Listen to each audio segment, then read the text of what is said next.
What I've liked best about not only MindWorks, but the whole culture of the school changing and shifting to people having these conversations, what I like best about that is that it feels like it works better when we're all working together at it.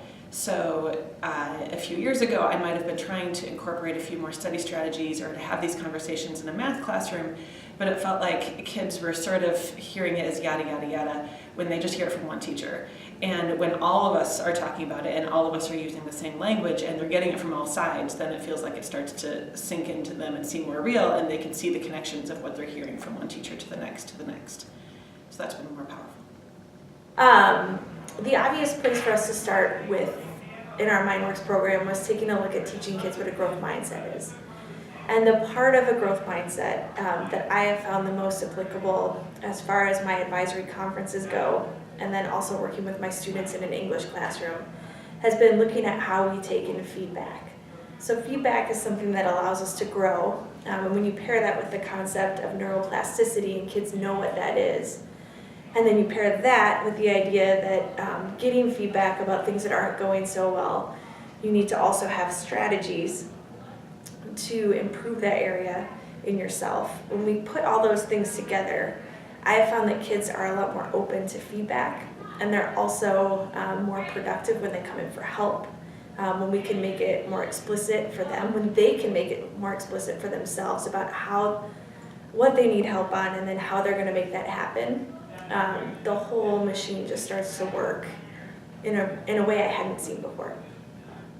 Well, when I took my English exam first semester, my vocab scores were lower than I'd like them to be, and I was using Quizlet.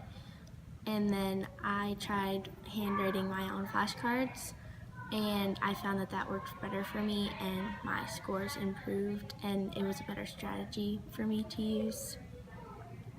Well, at the beginning of the year, I would be like, I can't do this, and I'm just going to fail it, and then I would just kind of let it happen. But now, towards the end of the year, I learned that if I just find a strategy that works for me, like going in for help, then it really helps me get to where I want to be, and I do a lot better, and I say I won't fail.